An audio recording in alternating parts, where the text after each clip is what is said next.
computer. Uh, I'm going to start again. Good evening, ladies and gentlemen. Uh, Welcome to the Judging an Online Contest. And let's move on and we'll have a quick basics of Zoom and then we'll talk about judging in the context of online meetings.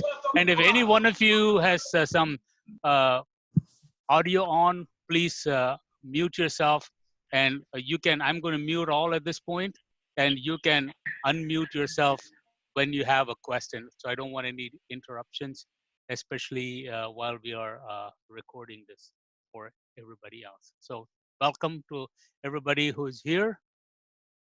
First thing we want to talk about judging, being a judge in an online contest. It is going to be slightly different than when you judged for a face-to-face in-person contest.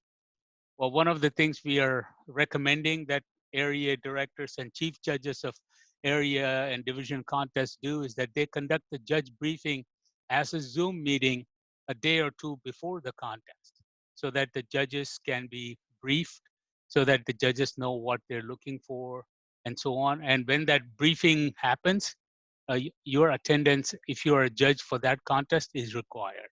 You want to make sure that that comes in, and the chief judge of your contest will have the responsibility of ensuring when the meeting is held and that you are present at the meeting. The only waiver is if you are a judge for this Saturday's Area 61-64 contest, this will be your required judge's briefing. One of the things as a judge you must have is you must have the ballot forms from the chief judge or download them from the district website. So if you want to download them from the district website, you have to go to the district website, which is the tmd29.org, click on events, go down to contests, and go down to contest kits. If you click on contest kits, you're going to see a screen that comes up that shows you all the contest kits, all the contest international speeches, tall tale speech contest kits and everything else. What you really want to do is click on the tall tales contest kit and the international speech contest click here to be taken to the Toastmasters website. So that will, when you click on the contest kit itself, it will take you to the Toastmasters International website, to the International Speech Contest Kit, and you'll see that you have a list of all the different forms that are available, but you don't click over there. You click over here in this tiny little place where it says digital version is available here. So if you click there, you will be taken where you can digitally download the forms. So when you do that, what is going to happen is it's going to take you to another page that says it has a button download or the kit. You can click on the download button and it will download it to your computer as a zip file, as an international zip file. And you open the zip file, you have all the forms that you need for any contest. So if you are a judge, I recommend you download the 1172 International Speech Contest ballot. Or if you're a tiebreaker, the tiebreaker ballot is further down on this list and you download the tiebreaker ballot. If you're a timer and your ballot counter, you should download the appropriate form. So timers should download 1175, time record sheet, and counters should download 1176, counters tally sheet, and so on. And the chief judge might want to download the 1182 notification of contest winners and so on. So you download all the different forms that you need so that the chief judge, even if they forget to email you a form, you already have a form with you.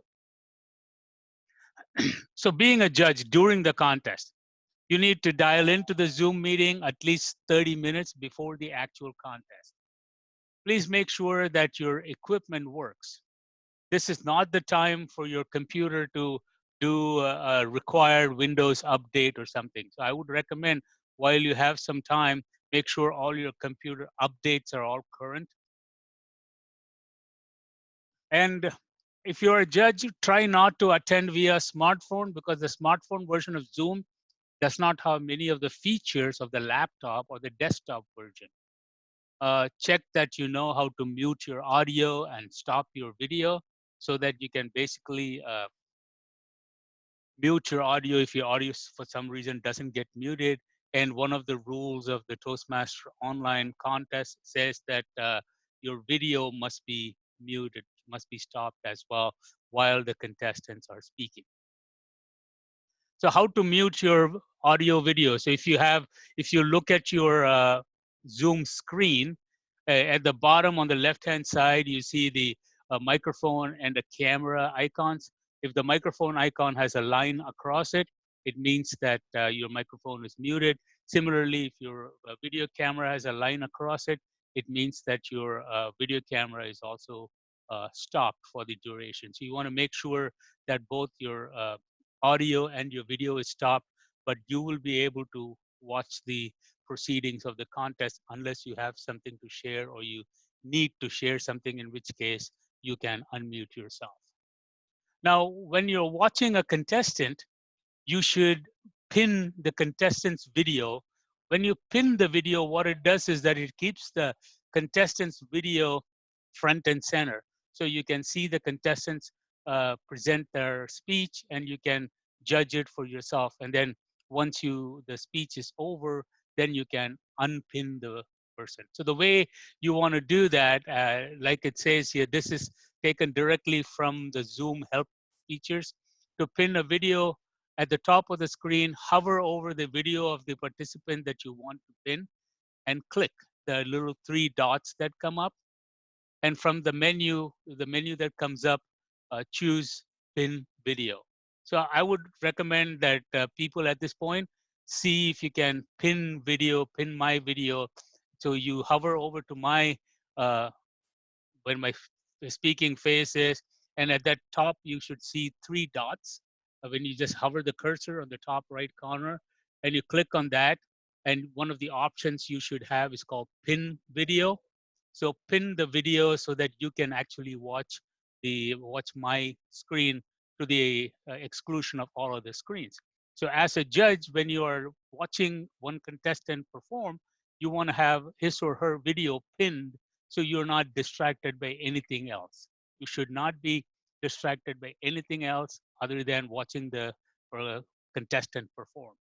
And so as a judge, then at the end, you will have a chance, 1 minute chance. So, and if you have downloaded the ballots already, you can start judging the contestant, giving them the points, just like you do as a regular judge in a in-person contest. So that way you will be ensuring that each contestant gets your full undivided attention. And then when that speaker is over, then you can do the same thing, hover the cursor on the thing, click on 3 dots and unpin the video. Yes, Marianne, you had a comment. Please unmute yourself and ask. Marianne, did you have your hand up? I'm going to unmute you. I'm going to try to unmute you at least. Yeah, Marianne, you're unmuted now. Okay. Oh, now is the host of the contest going to have muted everyone, and then we pin the video and we won't hear any extraneous sounds? We will only hear that video of that contestant? That is the expectation, that the host of the contest will mute all. The moment when the contest begins, they will mute all and they'll unmute each contestant as their speaking order comes. So that will be by the host? By the host. If you are not a judge or a functionary, if you're not a judge, if you're not a contestant or the contest master or the area director, you should not have to unmute your line by yourself at all. People will, for example, we are thinking at the end of the contest when the awards are announced, we will unmute all so you can applaud the contestants. But if you're not required to speak, then you shouldn't have to do that. I just saw a comment from somebody that says that pin video works only in gallery mode. Does it not work in? Because if you're, Mahesh, because if you are in speaker mode, by default, the speaker's video is the one that's front and center. So you shouldn't have to pin the video at all. Now, Narayan? Yes. Also, so the contestant will not hear laughter, they will not hear clapping They will just have a blank screen. They will be doing their They will not have a speech blank without screen. input or anything. They will not have a blank screen. They will be looking at the timer's video. The timer's video is the only video will be on, so that they can indicate the time, and we will talk later on about how the timing will be indicated, and then we will do it that way. Dwight, you had a comment, you had your hand raised. Yes, I was going to add, Narayan, is during your dry run, one of the things that your contest administrator, the one that's controlling Zoom, can try is what's called pinning the video, meaning not pinning the video, but spotlight. So the conference administrator can actually select the speaker that wants to be front and center and select spotlight view, but only the Zoom meeting host or co-host could do that. But if they spotlight the video, will the contestant also see himself or herself spotlighted and not the timer? The answer is yes, and the timer will be on one of the smaller thumbnails, because this will be some of the learning experience we'll get from contestants. Is they would like to see what they look like on video so they know where the speaking area is. Right, true. So they would really like to see themselves. Right. And that is something that we all need to learn as speakers, of paying attention to the timer instead of looking at ourselves. Right. So that's one of those learning curves. Hopefully tomorrow when we have the meeting for the contestants, that will be something we will, dry run and see how it works for the contestants. Does it work for them to be spotlighted? Does it work for them to have the timer spotlighted? So we will figure that out tomorrow. Yeah. Okay. Anybody else had a raised hand? I didn't see any raised hands anymore. I'm going to keep moving on. So basically, you can either pin the video, or we'll talk about, like Dwight said, we'll talk about spotlighting the video. But essentially, as a judge, you should be able to see the contestant's screen, contestant's camera fill your screen, so you can watch their performance. Marking your ballot. This is exactly the same as if the contest was held in person. So you'll mark the ballot for each contestant. You will have 1 minute of silence for each contestant. Just like you do in the real life ballot, you can do put the contestant number 1 on the right and fold the paper, and you can do all that just like you would if it was an actual face-to-face contest. So none of that is going to change. At the end of the contest, what is going to happen is you will be invited into a Zoom breakout room with other judges, ballot counters, timers, and the chief judge. So we will take you out of the main room so that you can sit there in the breakout room and you can work on your judging and finishing up the ballots. You will tally up the points for all the contestants. You will decide who is first, second, and third. Remember, you're going to break your own ties when it happens. And then you're going to find those names and put them in the bottom of your ballot. Then what you will do is you will send your names to the ballot counter as a private chat. And I'm going to talk a little bit more about private chats later. But if you know what I'm talking about, you should know who the name of your ballot counter is. Your chief judge will let you know who is the person. To that person, you're going to chat, here's my first place, here's my second place, here's my third place, so that the ballot counters can write it down on the ballot form. Now, if you're a tiebreaker judge, then you will send all your names, because as a tiebreaker judge, you're expected to judge not just the first, second, and third places. You're expected to judge all the judges, all the contestants as well. And if you're the timer, you will send the name and their time as a private chat to the chief judge. One of the questions that's been asked is this the free version of Zoom or the paid version? As an attendee to the Zoom meeting, it does not matter. You can do the free version of Zoom, and you'll be able to attend as long as the contest is going on. Now, as to the question on how will the contest master and judge know when the minute of silence is elapsed, I have seen it done two different ways. In one contest that I attended, the timer would wave the green card. So, and the other one, the timer actually said 1 minute. So either way will work. We just have to test and see what is comfortable for the contest master.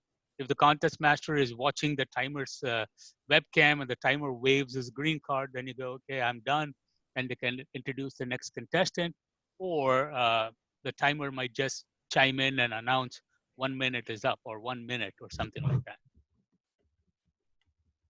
Okay, so one of the things we want to talk about breakout rooms in Zoom.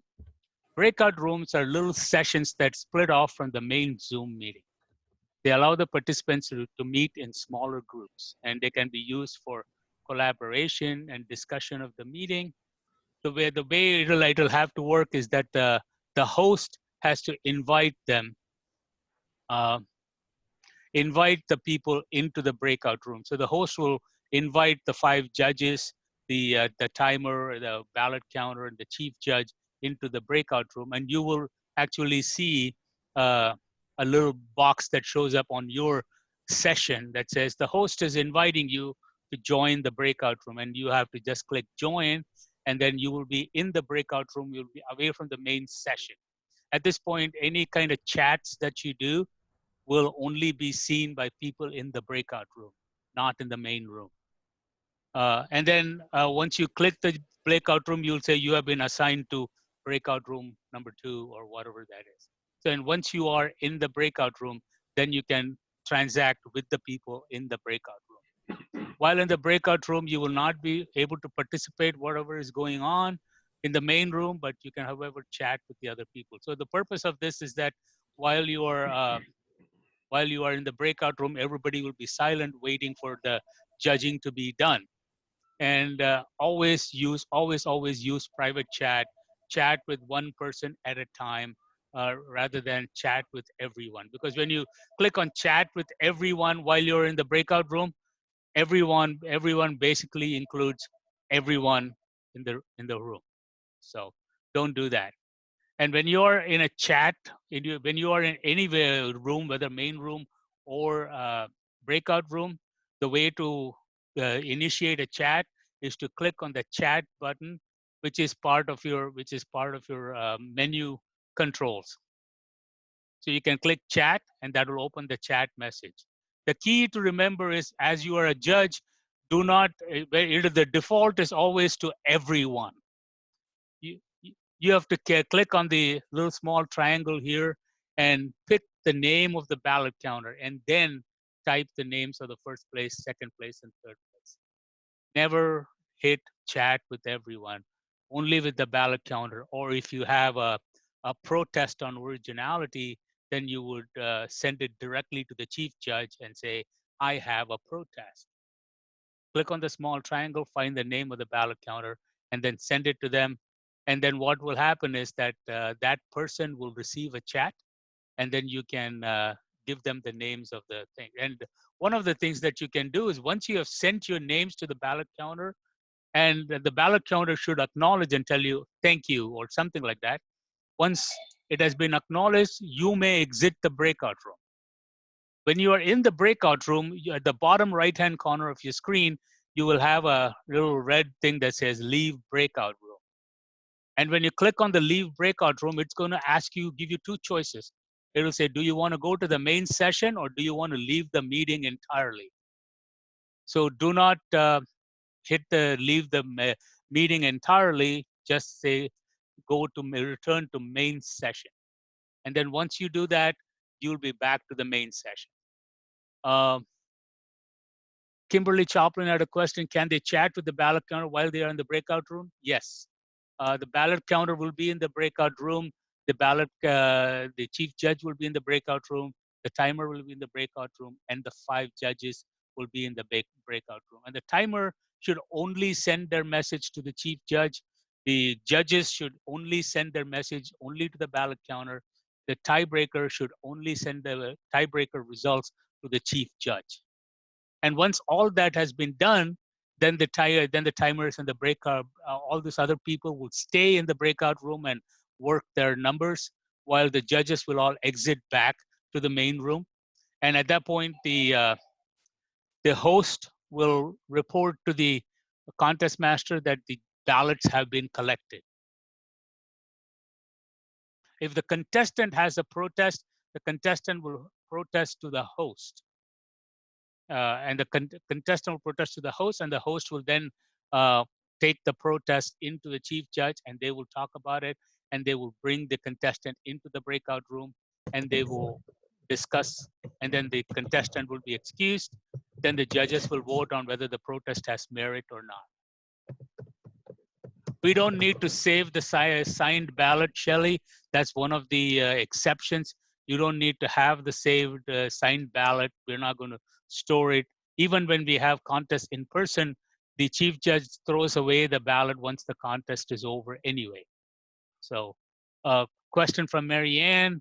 Yes, these slides will be available to every one of you. This will go onto the district website at the end of tonight's meeting. And tomorrow after the contestants briefing happens, that will also be added to the, it'll be a contest page where we will have all these videos and slides and everything else. Yeah. Next, what we're going to do, once you're done, I was talking to you about this. So what happens is once the results are tabulated and the ballot counter has shown, the way the ballot counter will do this is the ballot counter will just show the results to the chief judge. The second ballot counter can then count, make sure that the totals are correct and the tallies are correct. And once that's done, the ballot counter can then chat with the chief judge and say, here's my first place, second place, third place. And the chief judge will have a PowerPoint presentation that has the three certificates that he can then type in. So basically, I'm going to show you what that presentation looks like. Let me go into the slideshow where that is. Oh, here it is.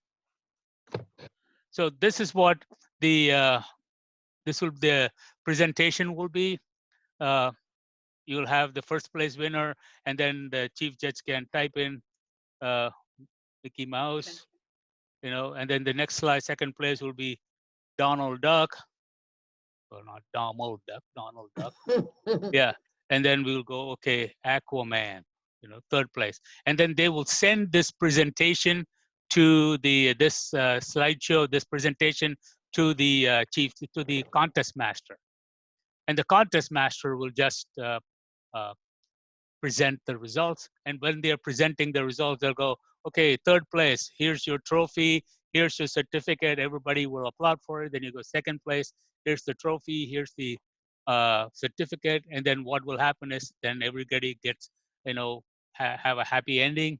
And at the end of the thing, the sergeant at arms can come in and adjourn the meeting. So for the timer, this is what is recommended, that you create a piece of paper with the green card and then words green on it. And the timer will hold up the card that says green. And when it comes yellow, you'll hold up the card that says yellow, or Y, can have a big Y instead of yellow. And then when the red card comes, you will hold up the red, and you'll hold it up until the speaker completely finishes their speech. That pretty much was my presentation on how to judge and how to go on through in the online era. Anybody has any questions on this?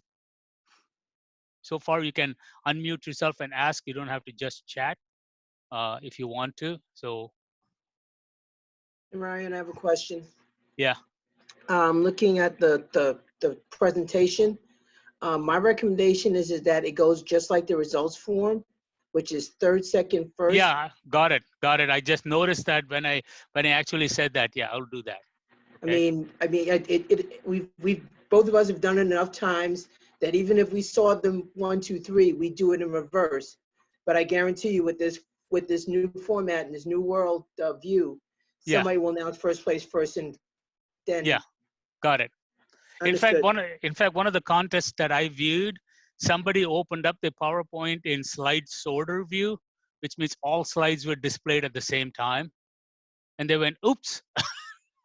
But then everybody ended up seeing the results anyway. So it was one of those things that they learned. I hope they learned in their future contests that did not do this. There was a request about the pinning the videos.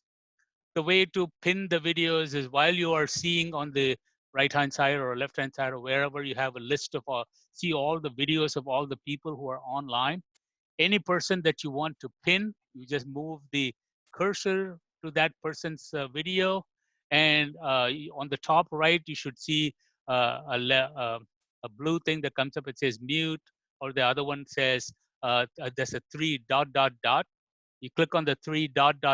and you get a menu that shows up, one of which is basically to say pin the video. And if you and that pinning the video will put their video on your front screen, so you don't see anybody else's video at the same time. That's what it means. There's some more questions that are coming up. Somebody is asking me, am I briefed for the contest on 28 March for Area 54? No, this was only people I was actually conducting briefing for was for the Saturday contest. I don't know that Area 54, 28, we still have to do the briefing on the 27th for that contest. And one of the things that's going to happen after the first contest has successfully completed is that all the area directors and division directors are going to look at their calendars and give us a new date for every one of them. If things are not changed, they will remain as they are. But some of the contests that were missed from last Saturday, they will get a chance to find a new date and time for their contest, and we will update the calendar as we go along on that. Ryan? Yeah. Yes, can you show us how to breakout room? Yeah, okay, here's what I'm going to do. I'm going to set up a breakout. Only the host can set up a breakout room. So, and the co-host can then invite people into the room. But I'm going to invite a few of you. Like, I'm just going to randomly invite 5 or 6 people, and we'll show you what the breakout room becomes. So I'm going to bring in Gwen, Jennifer Ryan, Regina Falkerson, maybe, and Amy. And who else? Amy. Amy. Okay. All right, Amy. I'm going to bring some of those people into a breakout room. I'm going to call it judging room, and then I'm going to assign people. Let me see. Amy Brenner, Dwight Yamada, Gwen, Jennifer Ryan, Herb Billingsley, Karen Jacobs. So I'm going to go, okay, so now what's going to happen is that those of you that I had just asked, you are going to, hello. Hi. Hi. You guys can have your chat while you're here. I'm going to go out and talk to the main room. Okay. All right. And when you're done, you can, on the bottom right, click the leave breakout room and then come back and let me know that you're back. A lot of people are just on audio, I guess. No, we're visual, but we were looking at his screen presentation, his slide presentation. No, there's a whole bunch of people that just have their names and there's no video. I think that's because they turned that off. They turned the They may video. have turned off their video. Right, They that's turned what the I video- mean. They turned But they the can do video- that. Right, which is fine. It's just Okay. unusual, from what I've seen. Usually you see a bunch All of right, I'm going to, See, I'm gone. hello. I am muting everybody now so you can all hear me because I am important. I'm just kidding. Basically, I'm going to go over the ballot counter responsibility, and then I'm going to talk about the timers on reconciling the correct time, and then we'll talk about the question of, does the area director or the contest master create the Zoom session? No, we have a Zoom online task force, and the task force will have a Zoom host they will set up the Zoom session. The area director will be given the details of how to join, and the area director will then publicize it amongst their area Toastmasters. And we don't have a District 29 Zoom subscription. The Zoom hosts, we all have personal Zoom Pro accounts. That's what we are using at this point. Anton says there should only be one stopwatch for the timing team. I agree with that. So one of the dispensations might be to have only one timer, or if they have two timers, that the two timers are communicating with each other, so that one person, when the time comes, they will say green light on, and then they will turn the green on, and say yellow, and then they'll turn the yellow on, and things like that. Mr. Finley, Zoom Pro costs $14.99 a month, and that allows you to have unlimited time meetings like this one, and you can have up to 100 participants in any meeting. So that's basically what we want to do. What else was any question? Ballot counter responsibility. The ballot counter, their job is to print out the ballot counting form and have it ready, and with the names of the judges on the side and the names of the contestants on the top. So when it comes time, the ballot counter will go into the breakout room with the chief judge and the judges. When the judges have finished their task, they will send the ballot counter a private chat. They will say first place this, second place this, third place this. And once they do that, their judge's responsibility is done. The ballot counter has to acknowledge, thank you, I received it, or 10-4, or something like that. Basically, that indicates to the judge that their ballot has been received. Then they can leave the breakout. And similarly, we will do the same thing. Every single judge will then send one, say, yes, this is my vote, this is my vote. The ballot counter will fill up the forms, and then they will basically go, this is how the judges voted, and the other ballot counter will copy the numbers down as well, and then they will tally it and go, okay, based on my reconciliation, it looks like Wonder Girl won the contest, came in first place, and then Batman was second place, and third place was Aquaman. I somehow am partial to Aquaman today. So, and once that's done, chief judge goes, okay, it's all good. Then the chief judge types it up on the PowerPoint presentation and emails the PowerPoint presentation to the area director. Other questions that have come up here? Question. Yeah. Regarding like with the also the certificate printout, is there going to be a part of that effort, that, or at least a discussion between the chief judge and the contest master of any disqualifications for time? Yes, the chief judge will send out that if they will say no disqualifications for time and originality, or there were one disqualification for time and one for originality, and so on. It'll all be part of the chat between the two. Or the other way you can do that is the chief judge can just call the area director offline and then say, these are the names of the first place, second place, third place. So whichever works, we will try both ways and see which works. So sometimes if they don't receive the email on time, but the chief judge can then call and go, this is what it is. So one of the problems with sending emails that has been pointed out is that emails don't automatically immediately show up in the inbox of the recipient. So that's why the chat is considered much better than the email itself. The other alternative is to basically have the chief judge text or chat the first place, second place, third place, and then the area director takes a minute to type it into the PowerPoint file. So And that Orion, can, yes. question, how do you set up the breakout rooms again? I think I missed that. To set up the breakout room, you have to be the host of the conference. Otherwise, it will not be able to. You will not, for example, other than me at this point, nobody else can set up the breakout rooms. So you have to be the host. Oh, that was my cat with his tail in the middle. Sorry, that's the cat tail. So only the host, or if the host is the only person who can set up breakout rooms, but the co-host can invite people into the breakout room. So. Okay, I have a question, comment. Yeah. Will the contest master and it's like the ballot counter, will they be identified? Because I just found out at another meeting, you could identify like your name.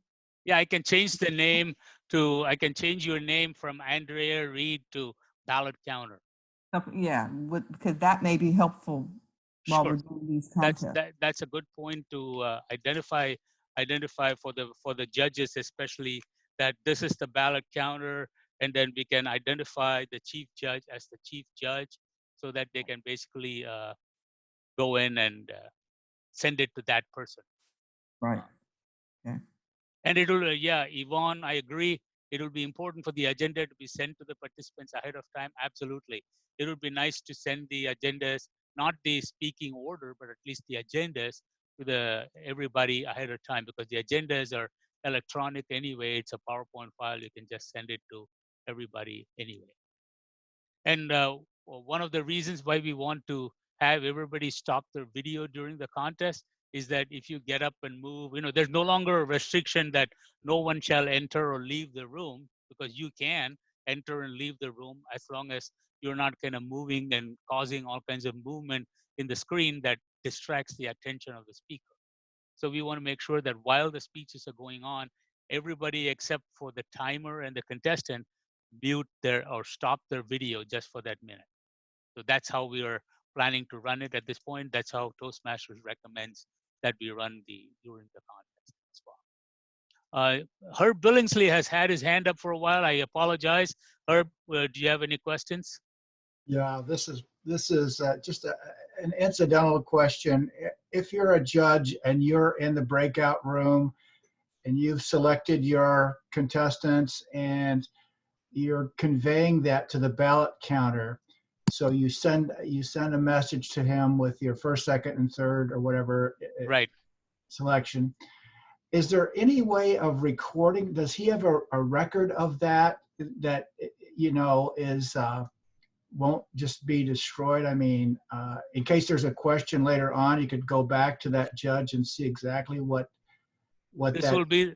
judge. This will be the counter's tally will be the record, basically, that he will type in. Then when you're typing, if there's two different Johns and you write John is first place, John is second place, the ballot counter is going to come back and go, which John did you mean?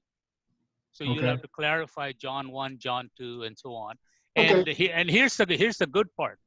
That part can be actually recorded, so that the chat window gets recorded as well. Okay. One of the questions that is going to come up tomorrow, which is, are we recording the contestants? The answer is no, we are not recording the contestants unless the contestant themselves request that they be recorded for themselves.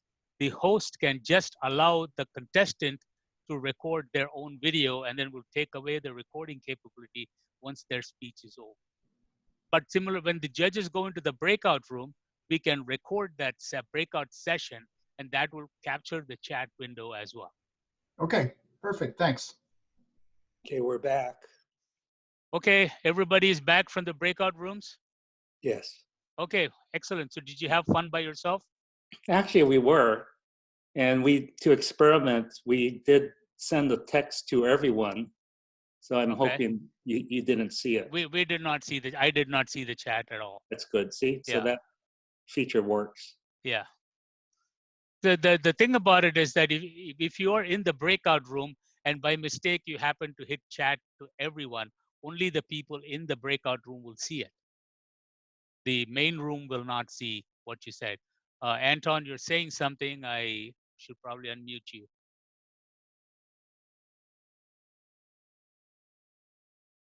Why can't I unmute you? Huh. Anton Vanderpool, unmute. Okay. No worries. I was just thinking on some things, and some of the questions regarding discussing the points on getting dialogue between the contest, the ballot counter, and recording it. That was a good idea. Okay. That was about it so far, so that's it. So yeah, we will learn lessons. We're going to do a dry run for the Area 61, 64 contest on Friday. When we do the dry run, we're not going to ask all the contestants to give their entire speech. They're just going to come up and see, you know, blah, blah, blah, whatever it is.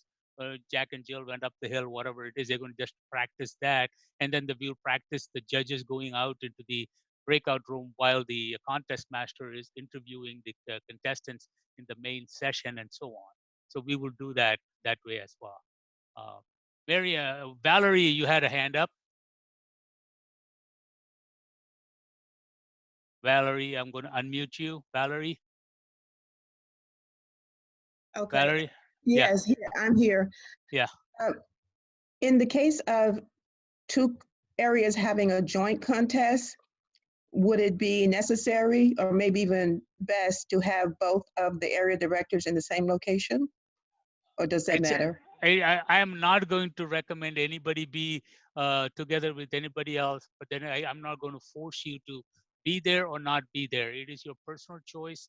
And if you want to maintain the social distancing guidelines, it's up to you. If you don't want to do that, it's up to you as well. I'm not going to force anybody to be in a room with somebody else.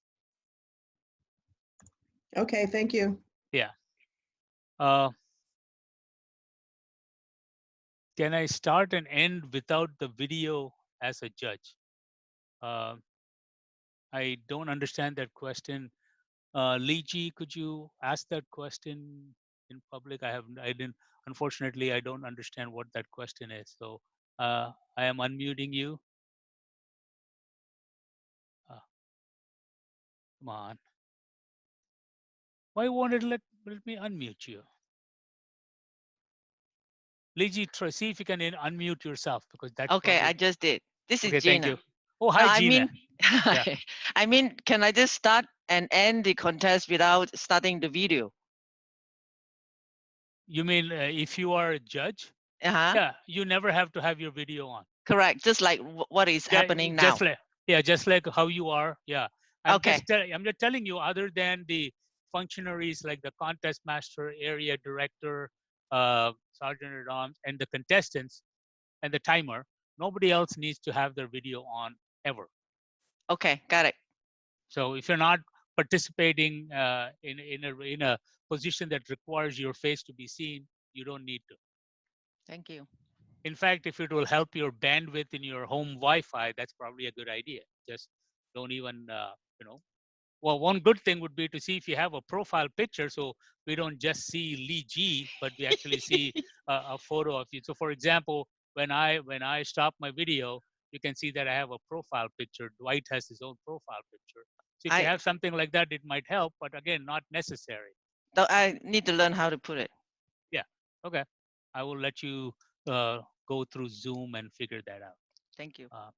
One last thing that and how many, if some of you are going to be actually chief judges, you might want to think about what kind of briefing you're doing. And I'm going to take you to the Toastmaster page where we have the briefings. I hope you can see my screen at this point. Let me see if I'm not sharing my screen anymore. There we go. That's why. So when you go to the Toastmasters contest, if you go to resources and go to speech contests, it brings you the speech contest page, and we have speech contest tutorials here.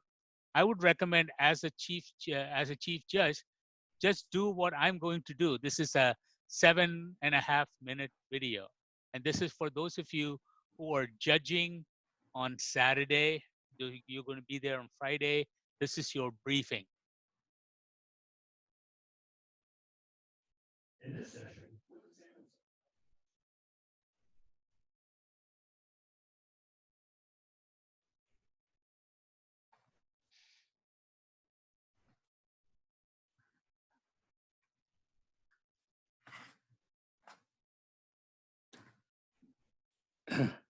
And Ryan, you need to change your Zoom setting to allow the video audio through.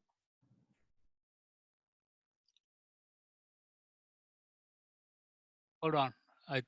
I thought I was sharing it. Well, let me try to see. start share computer sound. That's what I need. Right. Okay. All right. As a judge, your responsibility is not to evaluate. Judges' decisions are confidential. They do not explain their decision to contestants or make suggestions for improvement. To do so detracts judges from their purpose and can cause them to judge improperly.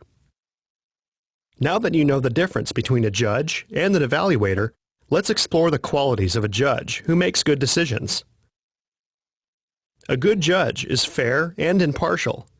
If you're a good judge, you will not consider any contestant's club, area, division, or district affiliation, nor will you consider any contestant's age, sex, race, creed, national origin, profession, or political beliefs.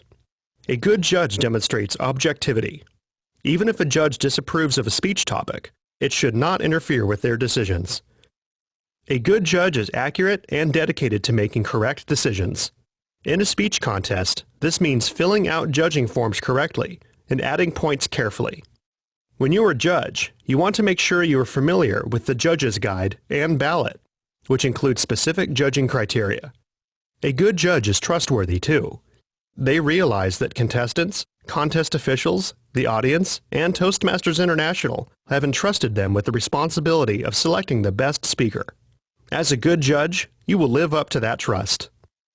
A good judge is knowledgeable. They know the current contest rules and use the most recent version of the Speech Contest Rulebook. If you're a good judge, you'll study the contest rules before the contest, and you won't make any exceptions to them as you judge the speeches. Are you a good listener? If you're a good judge, you are. Good judges listen carefully to each speaker.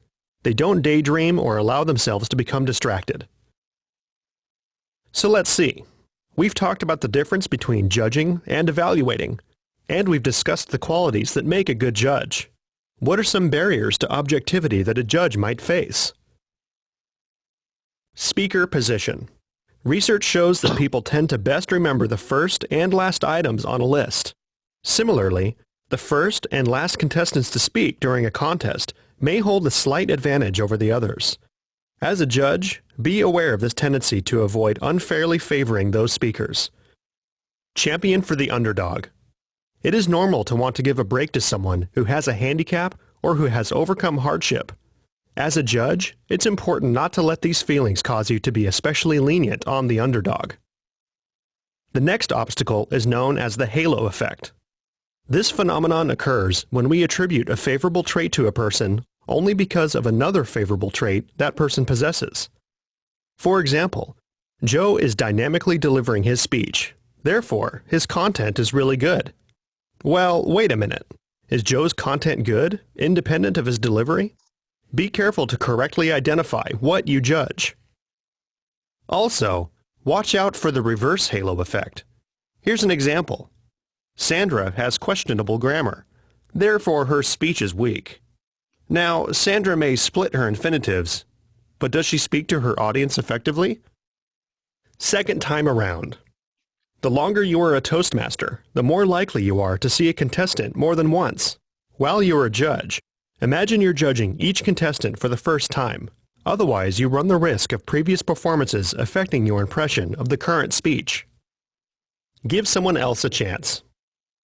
Another obstacle to objectivity is the natural inclination to give someone else a chance. For example, Betty won last year. Let's let Bill get ahead this year. The fact that Betty won last year has no bearing on this year. As a judge, never let past performances influence your decision. Not the norm. Last on our list of barriers to overcome is basing decisions on social behaviors that aren't common to you. Behavior patterns vary from country to country and even from club to club. For example, some clubs encourage speakers to wear full suits.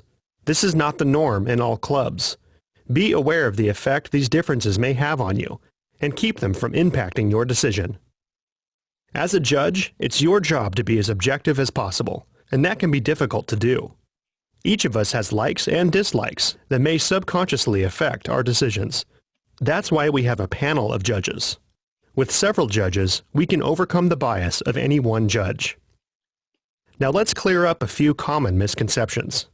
Speeches don't have to be serious. In fact, humor can be a great vehicle for driving home a point. Contestants who choose to use humor should not necessarily be marked down because of it.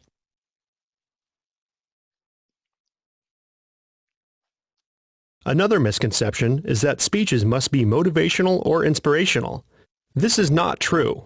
Contestants may give any type of speech they wish. Now that we've discussed what is permitted, let's go over what is not. Contestants can be disqualified if they do not meet the eligibility, timing, and originality requirements. Eligibility involves being a paid member of a club in good standing. Depending on the contest type, additional education requirements need to be completed. Review the Speech Contest Rulebook for eligibility requirements. It is also important to remember that eligibility must be maintained at all levels of the contest. All speeches delivered by contestants must conform to the timing guidelines for that specific contest type. For example, international and humorous speeches must be 5 to 7 minutes in length. A contestant will be disqualified if the speech is less than 4 minutes 30 seconds or more than 7 minutes 30 seconds. The judge's guide and ballot does not include a space for speech time. Timing of speeches is the sole responsibility of the timers. Judges are not permitted to time the speeches and will not consider the possibility of undertime or overtime when judging a contestant's speech. Prior to announcing results, the contest chair announces if time disqualifications occurred, but does not announce the name of the contestant or contestants involved. As a speech contest judge, you determine whether or not a contestant's speech is substantially original. This is no simple task. So what makes a speech substantially original? 25% or less of the speech may be devoted to quoting, paraphrasing, or referencing another person's content. Any quoted, paraphrased, or referenced content must be identified during the speech presentation. No speech should be taken entirely from another source. Now, let's say you suspect that a contestant's speech is unoriginal. What can you do? You are allowed to protest. Any protest shall be lodged with the chief judge or contest chair prior to the announcement of the winner and is limited to eligibility and originality. Before a contestant can be disqualified on the basis of originality, the contestant must be given an opportunity to respond to the voting judges. Once the speaker has left the room, the judges hold a vote. If the majority vote to disqualify the speaker, the contest chair is responsible for notifying the contestant before announcing the winners. All decisions made by the judges are final. Congratulations! You've just completed Session 2 of the Speech Contest Training Module. So what I want to do is I want to bring back, hi. So I hope you had a chance to watch that video. This is available to you. And as a chief judge and as judges, this is a really good judges briefing. It gives you a quick glance at what's expected of you as a judge. And then there's also other judging tutorial videos that people can watch that will help them figure out how to fill out the ballot and so on. Just remember that this particular video that we watched was geared mainly towards the international speech contest. For example, Tall Tales, the timing is 3 to 5 minutes, and we'll have to change the timing. The discussions would be different if it was talking about just the Tall Tale. So you are disqualified if you go below 2 minutes and 30 seconds, and you're or above 5 minutes and 30 seconds. But other than that, the judging will be the same. Will be the same as that we saw in the video. I would recommend if you're a chief judge for a contest, the day before the contest, bring the judges into a Zoom meeting and play the video. There are 3 videos. I recommend you play all 3 of them, and that should consider themselves briefed. And then you can ask any questions and handle any questions, and then make sure that they all have the copies of the ballots, and they need to fill out the judges eligibility form and email that back to you. And if they just take a picture on their phone and send you the photo, that is considered acceptable for the purposes of the contest. So as a chief judge, make sure that you send the forms to them ahead of time. In this presentation, I showed showed the judges how to download the form, but you want to make sure everybody has copies of the forms. They send you the judge's certification of eligibility before they can be allowed to be a judge. And remember, to be eligible to be a judge in an area or division contest, you must have completed 6 speeches in the traditional program or completed level 2 in the Pathways program. So that would be your eligibility of a judge. In the area contest, it's supposed to be equal representation from each of the clubs in the area, or a minimum of 5 judges. In the division contest, no judge can be a member of a club in that division, including the chief judge. So if Gwen is in a club that is in the division contest, she cannot be the chief judge, and she will have to pick somebody else to be the chief judge as well. So those rules all remain the same. Those rules are not affected by this online platform. Any questions at this point? I saw a couple of questions. Yvonne asked, when will a decision be made to have 1 or 2 timers?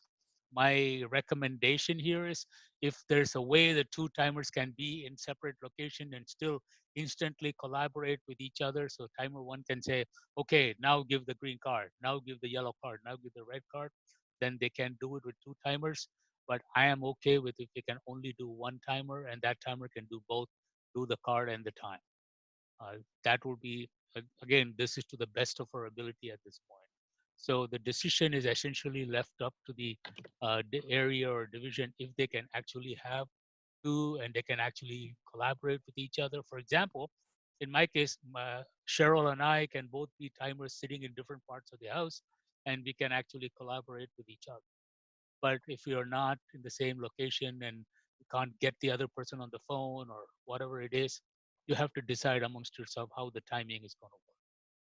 We are okay with 1 timer in the contest.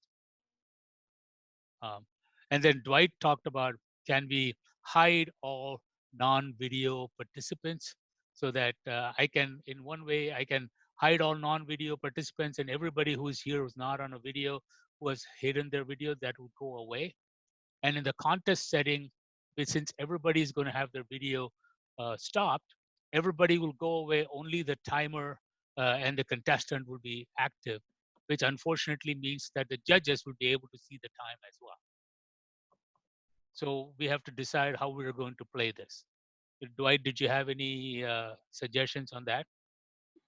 No, I think the dry run on Friday, there's going to be a lot of lessons learned. That's what I'm hoping. That's what I'm hoping, that in the dry, in some of the other districts, they sent me and other program quality directors their tips and suggestions. None of them actually mentioned that as being an issue about hiding non-participants, but you know, we'll have to see how it works for us. Yeah. Hey, Narayan. Yes. One of the questions was about judges falling off. Would it be better to have an extra judge, and so that way if one of the judges fall off, they just can't judge? Do you know what I mean? Absolutely. How do we deal with that? What I would suggest is having a couple of extra judges, just in case, so that you should get at least 5.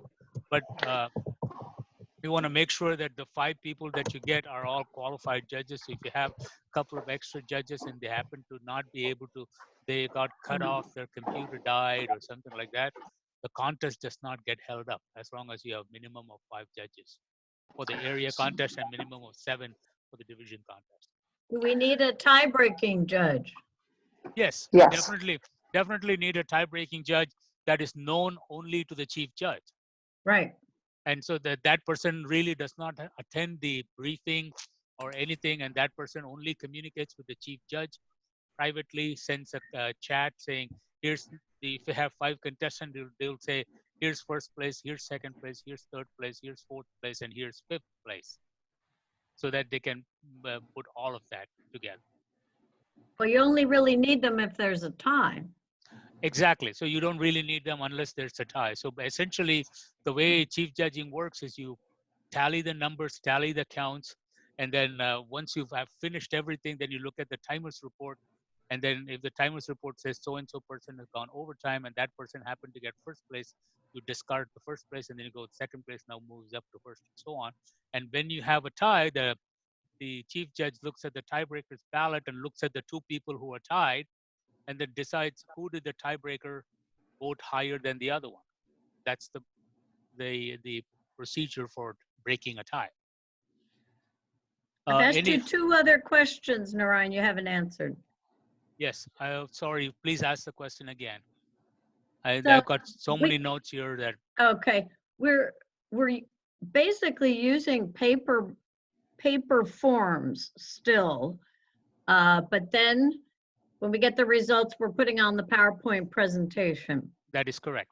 Okay, so we still need the judges to all have the paper ballots, the ballot counters when they're doing the counting up. We need the paper. Okay. We need the paper ballots, but they don't have to submit the paper ballots to the ballot counter. Right. Yeah, because that submitting is the problem. I would still recommend everybody use the ballot and judge the speakers according to the speaker's guide on the top, and then write down the ballot. Do that part just as they would in a face-to-face contest. Instead of handing up the ballot to the ballot counter, they're just going to type it in private chat. Right. A one-on-one chat with each of them. With the ballot counter, yes. With the ballot counter. Yeah. Okay. Each Narayan? judge, yes, Gwen. That the tiebreaker judge can still remain anonymous, but go to the breakout room to determine whether they're needed. Exactly. Yeah. But they would also send the names of their order to the chief judge by the chat. Correct. And then they can leave the breakout room along with everybody else, so nobody knows who's the tiebreaker judge and who's not. Exactly. Thank you.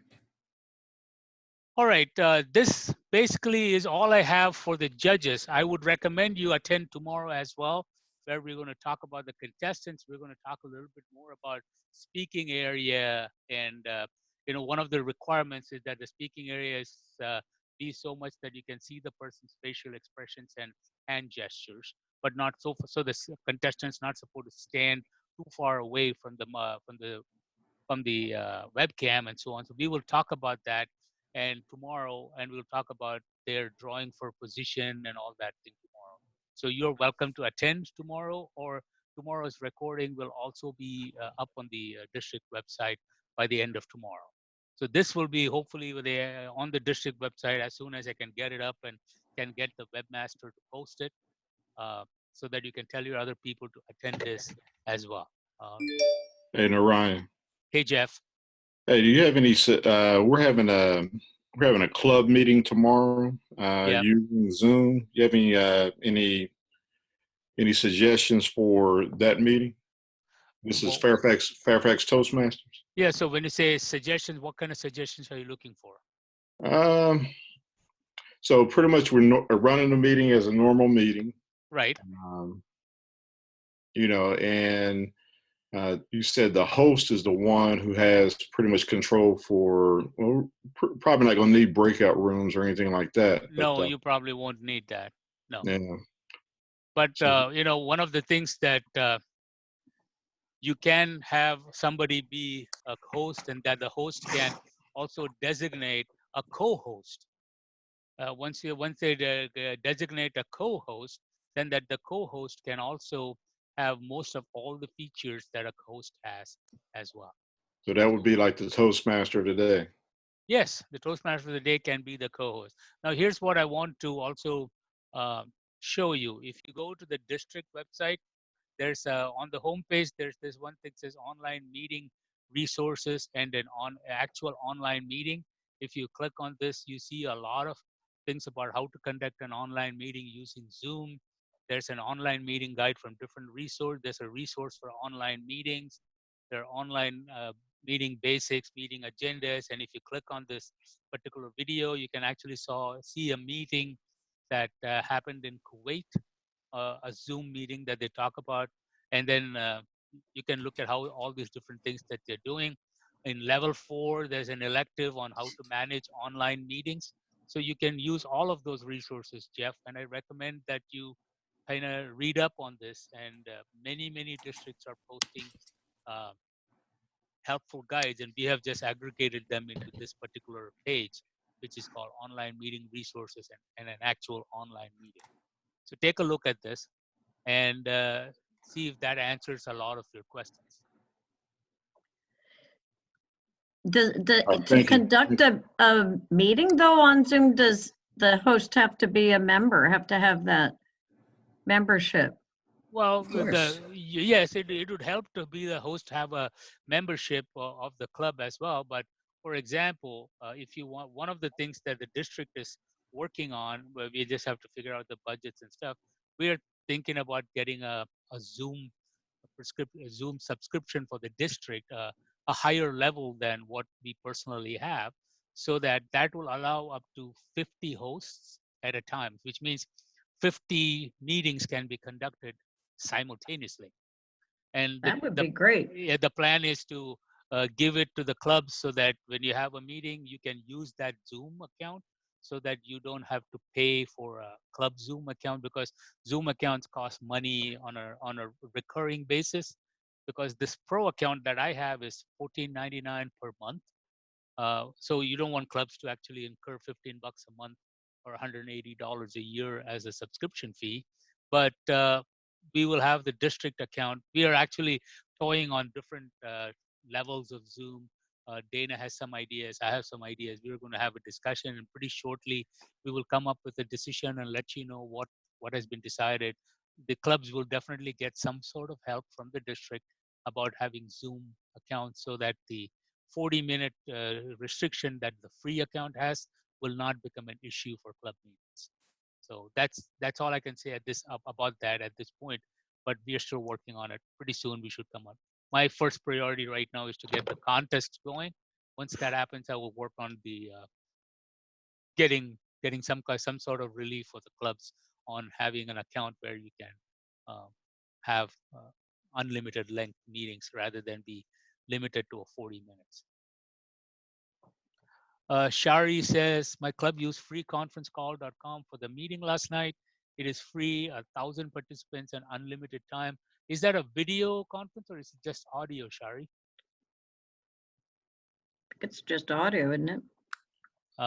It's video as well. It's video as well. Oh, okay. Really? So now that's one I'm not very familiar with it. So your club can try free conference call as well. And Shari, can you help send some guidance for us on how do you use free conference call, so we can also learn all about that. We will put it on our district page about it as well. So thanks, Shari. Yep. It does the same things like you see with just the audio video sessions that we're doing tonight. It doesn't have the features like breakout rooms or anything like that. Okay, yeah, because we are planning to see if we can use the same tool for the district conference as well. So we are going to have a bigger subscription for the district conference where you can set everybody up into breakout rooms, and we're still working on that. The district conference committee is working on that. So once that gets finalized, we will let you know how things work as well. At this point, do you have any, hold on. Remind everyone, although the dues window is extended now is still the best time to pay. Yeah, making this an initiative to encourage all members to participate, but time management was an issue. So John LeMay, thank you for letting this know. Basically, yeah, dues are due, even though they extended the time frame, dues are still due. Make sure that you pay your club pays. Ryan. Yes, go ahead. Has a decision been made about the whether we're having the conference or we're going to do that virtually? The conference is virtual. We cannot do anything face-to-face until June 2020. Okay. So our decision is to have the conference. Our keynote speaker has agreed to do the keynote online and the breakout sessions online. Yesterday, we had auditions we had about 18 members audition to be a presenter at the district conference. So we are in the process of selecting breakout sessions from our own district. We have some excellent presentations coming up, and we will still have the online business meeting. The only thing we'll probably not have online is the Hall of Fame, where we used to have the hug line and things like that. We will wait until November for that. but everything else that's held in a typical conference, we will try to have. I don't know if we'll have first timers and this and that and so on. We're still trying to figure out the parameters of that, but we are definitely going to have the district conference online. So please await some more decisions on that. That will be posted soon on the district. We haven't had a chance to meet yet because, Mary Phillips is the conference chair, and I'm supposed to be in the meeting. She had called a meeting today, but then it turned out Dana and Betty are in the region advisor call, and I couldn't attend that one because I'm running this one. So lots of things are happening behind the scenes. So please wait for announcements. Lots of announcements will come. Judge eligibility at division and district levels. The judge eligibility is that for the division and district, you still have to be 6 speeches in the old manual or level 2 in the pathway. That's still the same eligibility, and you have to be a current member in a club that's current as well. But the clarification I'm bringing up is that the rules say that you cannot be a member of a club, of any club that a contestant is a member of. That is true. That's the main focus. Yeah, that will be there for the division and district. Definitely. Thank you, Anton, that you cannot be a member of any club that one of your contestants is in. So even if it's not specifically the club that he's representing, if you belong in a club with that person, again, in another club, you still can't judge. And I'm pretty sure, Gwen knows this. And Gwen might have a contestant. And if that contestant proceeds to division level, she can't be a chief judge for that contest.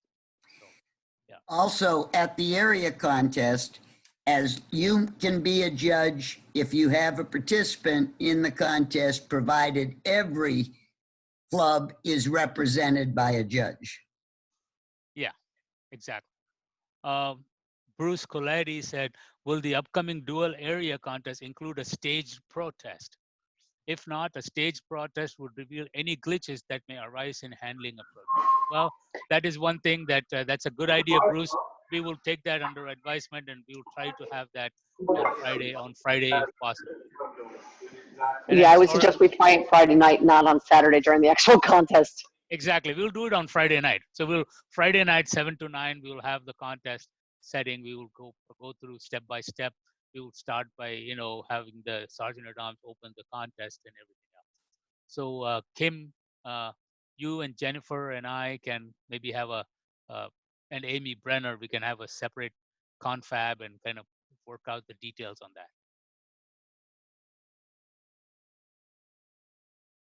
Okay. Does anybody else have any other questions that they need to ask? Any doubts, any points of view, or anything if there's anything that occurs to you that we didn't discuss or something like that, feel free to email me or call me. I'm at home all the time now, so just like most of you, so I'm at home. Just call me and we can have a chat. All right. Jennifer Ryan raised your hand. So Jennifer, tell me what's going on. As Bruce was saying, he had dropouts. How do we handle dropouts? There is one rule that Toastmasters has on dropouts, especially if the contestant is giving a speech and the contestant drops out. The contestant gets, when the contestant comes back online, the contestant gets 30 extra seconds, but he's expected to continue from the point where he dropped off. I don't know how this is going to work. Okay. I haven't heard anybody do this, but he gets 30 extra seconds and he has to continue from the point where he dropped off. Now, if the connection becomes poor for most people, the chief judge has the prerogative to declare the speech contest. It's not happening. Let's do it again. Let me see if I can pull that particular. I need to send this to everyone anyway. So so I'm going to show this to you, but I will also send this to you as well right now. Just give me a minute. Let me share the screen. Share screen. Okay. Toastmasters, some of you might have received this. This is called the online speech contest exception. So basically, this is what Toastmasters, these are the directions that Toastmasters gave to everyone for conducting the contest online.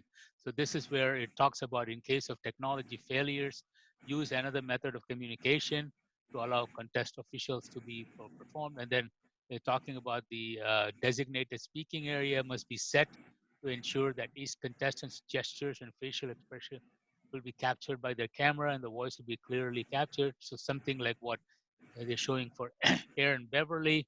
Each contestant will test their technology and practice the designated speaking area. They talk about the alternative method of communication, and briefing is also done using the online platform. I will send this to every one of you as well. So we are still using all the different ballots and all the different things as we go on. And during the contest, it says if technology fails and the chief judge determines that the contest can no longer continue due to a lack of contestants or contest officials, the contest will be reconvened at a later date. And if there's only one contestant that's impacted, if technology fails, the chief judge should pause the contest until the technology is resolved. The contestants should resume their speech at the point at which the technology failed and will be allowed 30 seconds extra overtime before being disqualified.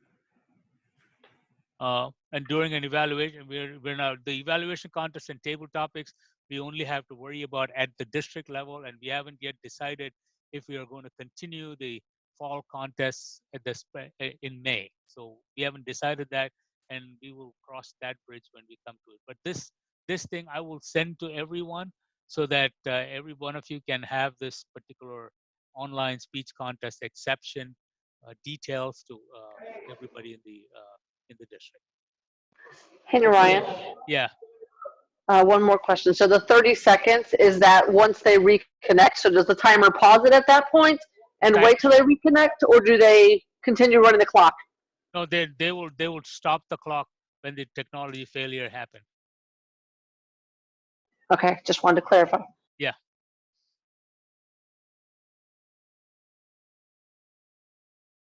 So some of the questions that's coming up on the chat is, did anybody else have the dropping problem that Bruce had? Jennifer said she had it before, not tonight. Karen Jacobs said, mine was due to unstable network, not actually drop, but semi-freeze. So here's my suggestion to make sure that while you are in the contest mode and you're a judge, make sure that you don't have too many devices in your house accessing your home Wi-Fi network, so that could cause conceivable freezing problems. And make sure that optimize your setup is all I'm basically saying.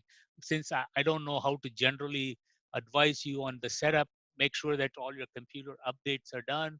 Make sure that you have a really good microphone. And if you're a laptop, your microphone and webcams, what's in the laptop anyway. Try to use a headset. Headsets are usually better than just trying to yell into the laptop, because the laptop has what is called a multi-directional microphone, whereas a headset is a unidirectional microphone. It just captures your voice, not everything else. So some of those things I'm going to talk about tomorrow to the contestants briefing as well, and people who have to talk.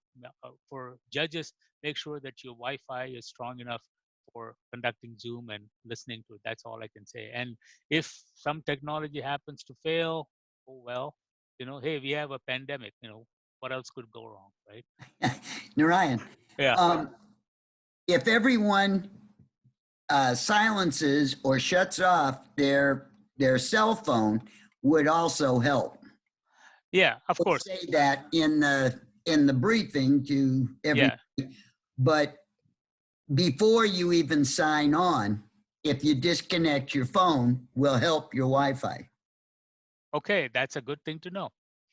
All right, does anybody else have, somebody asked the question, can anybody attend the contest? Anyone can attend the contest. In fact, if you have family elsewhere that wants to attend and see what a contest is like, invite them. The more the merrier. Our accounts that we have will allow up to 100 people to attend a contest at any given time. So I don't think we're going to even come close to the 100 people attending. So the answer to that question is anybody can attend. In fact, Toastmaster members who would typically not attend the contest should attend this contest, because you have no problem of babysitter or anything like that.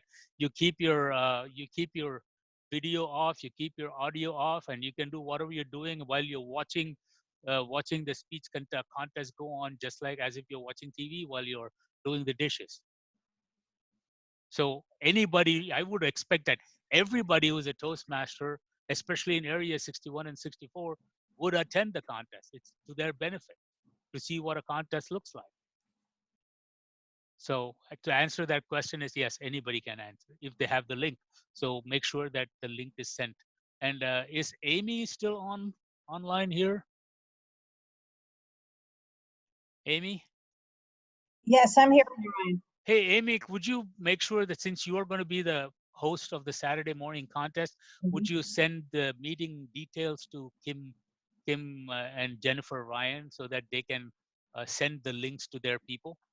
Yes, I'll set it up as soon as this call's over. Wonderful. Thank you so much. In fact, yeah, let's do that. And then on Friday, we will finalize any last minute details that we don't have. And Saturday will be the first online contest for District 29. And once that's successfully conducted, all area directors and division directors can make sure that their dates are there. And once we know the dates, we will assign a Zoom host for each contest. That's the whole point. So, all right. Thank you all for attending. I think I thought I would end at 8. It ended at 8:21.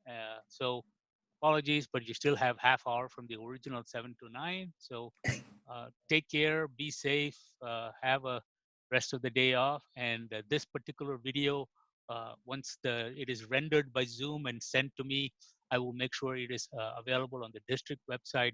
Look out for the contest page on the district website. That's where it will be posted. Thank you all for attending. One last minute, any questions for the good of the order? Going once. Thank you, Ryan. Thank you, Paula. Thank you very much. Thank you, Narayan. Thank you, Anthony. Talk to you all soon. We'll have a great contest season. We will show how it is done. In fact, our region advisor called me to say he wanted to share what we are doing here because our neighboring district canceled everything. 27 canceled everything. Contests, Whoa, conferences. Arlington, wow. Yeah, contests, conferences, everything canceled. They're not doing anything. Wow. So we are still hoping to have a contestant go on to the semifinals. So we want to make sure that our district is represented. Thank you all for attending. Good night and goodbye. Hopefully we'll see some of you again tomorrow during the contestants briefing. But otherwise, thank you all. Thanks, Narayan. Thank you.